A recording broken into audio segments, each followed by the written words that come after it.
बोलिए भगवान परशुराम जी की, भगवान परशुराम जी की, भगवान परशुराम जी की। मंच पे विराजमान श्री प्रवीण जोड़ा जी, जिलाध्यक्ष बीजेपी, श्री जीना शर्मा जी, श्री रामनिवास शर्मा जी, प्रधान ब्राह्मण सभा, श्रीमती सविता टुडेया जी जो वीसी है नगर पालिका की, श्री प्रमोद कौशिक जी, नीलांशी शर्मा जी जो सबसे युवा पार्षद है हरियाणा की, विकास शर्मा जी, श्री जगदीश शर्मा जी, श्री अजय शर्मा जी, प्रधान ब्राह्मण सभा, दयानंद शर्मा जी, और भी किसी का अगर नाम रह गया हो तो मैं इसके लिए क्षमा प्रार्थी हूँ। कौशिक जी, सत्यनारायण पांड्या जी इलाहाबाद से आए हैं, किसी का रह गया हो तो मैं क्षमा प्रार्थी हूँ। मैं बहुत समय नहीं लूंगा आपका, मैं अपनी बात संक्षिप्त में रखूंगा क्योंकि आज भी बहुत सारे कार्यक्रम हैं और मेरा आपके बीच में आने का उद्देश्य यही है कि ज़्यादा से ज़्यादा लोगों तक मैं अपनी बात रख सकूं, ये न्योता पहुंचा सकूं, पंडित विनोद शर्मा जी का न्योता पहुंचा सकूं कि आने वाली 27 तारीख को एक भव्य कार्यक्रम का आयोजन हो रहा है पंचकूला में, और आप सब उस कार्यक्रम में, आपको निमंत्रण तो नहीं मैं देना हूँ सिर्फ, बल्कि ये कहना चाहता हूँ, ये निवेदन करना चाहता हूँ कि इस कार्यक्रम का मैं संयोजक हूँ। तो मेरा निवेदन आपसे है, बड़े बुजुर्गों से और युवा साथियों से है कि यहाँ बैठे प्रत्येक व्यक्ति अपने आप को इस कार्यक्रम का संयोजक समझे। मैं आपसे ये निवेदन करने आया हूँ क्योंकि ये कार्यक्रम शुरू हुआ 2 साल पहले जब भगवान परशुराम जी का महाकुंभ आयोजन किया करनाल में। मैं समाज में गया, विभिन्न लोगों में गया, अलग अलग जिलों में गया, और जो भी बातें थी, दिक्कतें थी, समाज की समस्याएं थी, उनको जानने की कोशिश की और उसके बाद उसको एक सही पटल पे माननीय मुख्यमंत्री जी के सामने रखने का काम किया। मैंने 13 डिमांड रखी थी जिनमें से 11 वहीं पर ऑन द स्पॉट माननीय मुख्यमंत्री जी ने मानने का काम किया, और उसी श्रृंखला का भी अगली कड़ी है जहां मैं आप लोगों से यही निवेदन करना चाहता हूं कि हम अगर संगठित होकर, संयोजित होकर, व्यवस्थित होकर अपनी बात रखेंगे तो मुझे पूर्ण रूप से विश्वास है कि जो भी हमारे विषय हैं, जैसे एक विषय अभी अवगत कराया गया यहाँ पे धर्मशाला का, जो कि वाकई यहाँ पर हम बैठे हैं, जगह का अभाव है और मैं समझ सकता हूँ कि दिक्कत समस्या आई होगी, क्योंकि धर्मशाला तो बनाई बेशक एक समाज ने हो पर सबके लिए होती है, और सारी जैसे जो आपने अभी अपने वक्तव्य में कहा, तो मैं बस आपसे ये आपको आश्वासन देके जाता हूँ कि जब अगली बार फतेहाबाद आएंगे तो वो कार्यक्रम बड़ी जगह पर ही होगा और उसमें जो योगदान चाहिए होगा वो मैं अपनी तरफ से दूंगा। लेकिन मेरा आपसे एक आप शर्त मान लीजिए, निवेदन मान लीजिए कि हम धर्मशाला बनाते हैं अच्छी मंशा से, कि हम जो वंचित है समाज के या जो भी लोग गरीब तबके से आते हैं उनका कुछ फायदा हो सके, उनको व्यवस्था मिल सके, वो फंक्शन कर सके, उनको कमरों की जगह चाहिए तो मिल सके। वहीं पर उसी सोच से उत्पन्न होता हुआ एक नई चीज़ मैं करना चाहता हूँ। जितनी भी हमारी धर्मशालाएँ हैं अलग अलग विभिन्न शहरों में, अगर आप मेरा सहयोग करेंगे तो मैं आपका सहयोग करने के लिए तैयार हूँ। और मैं कोई सांसद निधि से नहीं कह रहा हूँ, मैं किसी सांसद की हैसियत से भी नहीं बोल रहा, ना किसी नेता, मैं आपका भाई और बेटे के हिसाब से आपके बीच में आया हूँ, उसी नाते से बोल रहा हूँ। तो मैं आपसे निवेदन करना चाहता हूँ कि हमारे जो युवा पीढ़ी के बच्चे हैं, जो सक्षम नहीं हैं,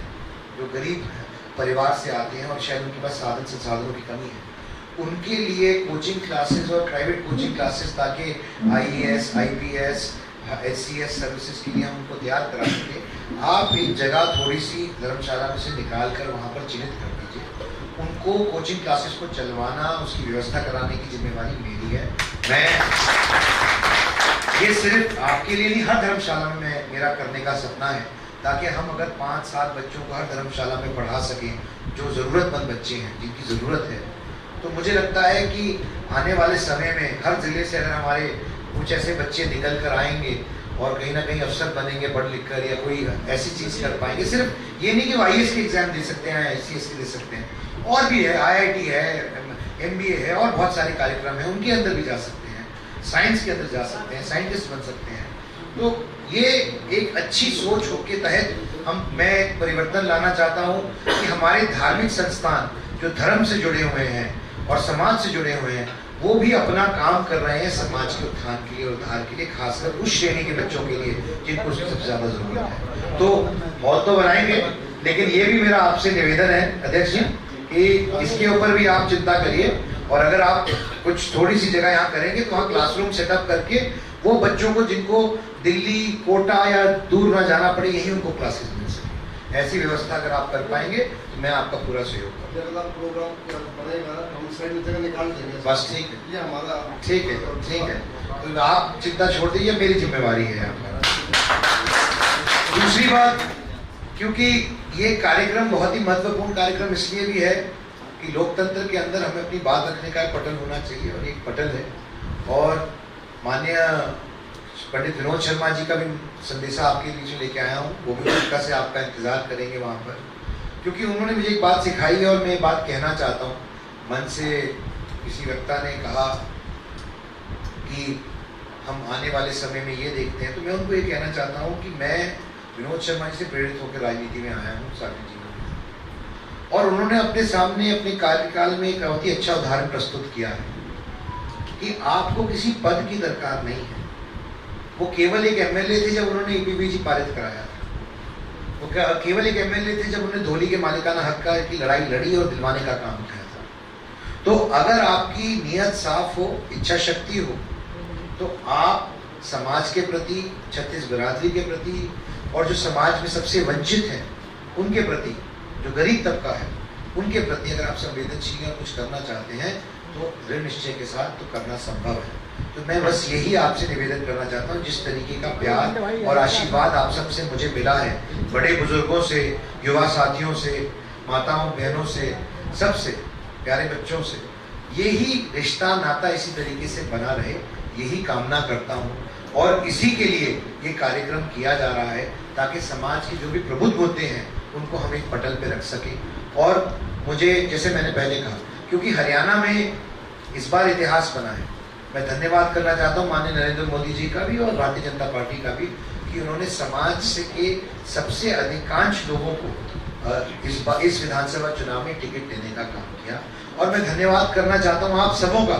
कि आप लोगों ने उसी आस्था को वापस आस्था व्यक्त करते हुए सबसे ज्यादा इतिहास में ब्राह्मण समाज के विधायकों को चुन के भेजने का काम किया।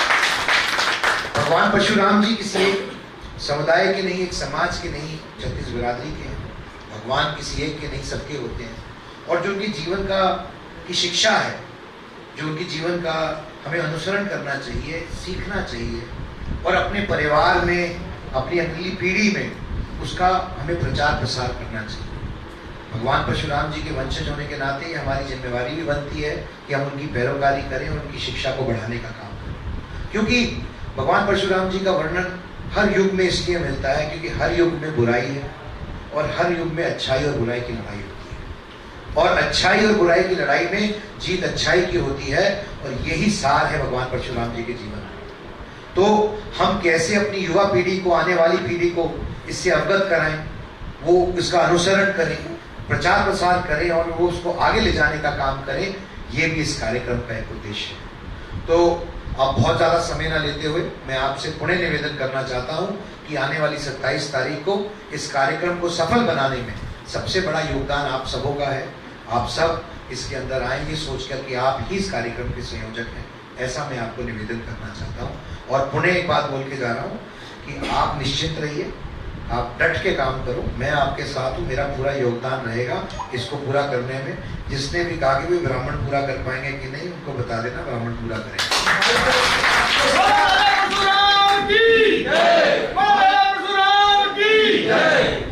बहुत बहुत धन्यवाद। जय परशुराम, जय हरियाणा, जय भारत। भाई कार्तिकेय शर्मा की जय।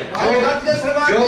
भी व्यवस्था चाहिए होगी कुछ सारी व्यवस्थाएं की जाएगी। तो आपको कितनी संसाधन चाहिए, बसों की जरूरत है, वो कृपया करके अध्यक्ष जी आप लिखवा दें, बता दें, उसके हिसाब से हम व्यवस्थाएं करा देंगे। बहुत बहुत धन्यवाद।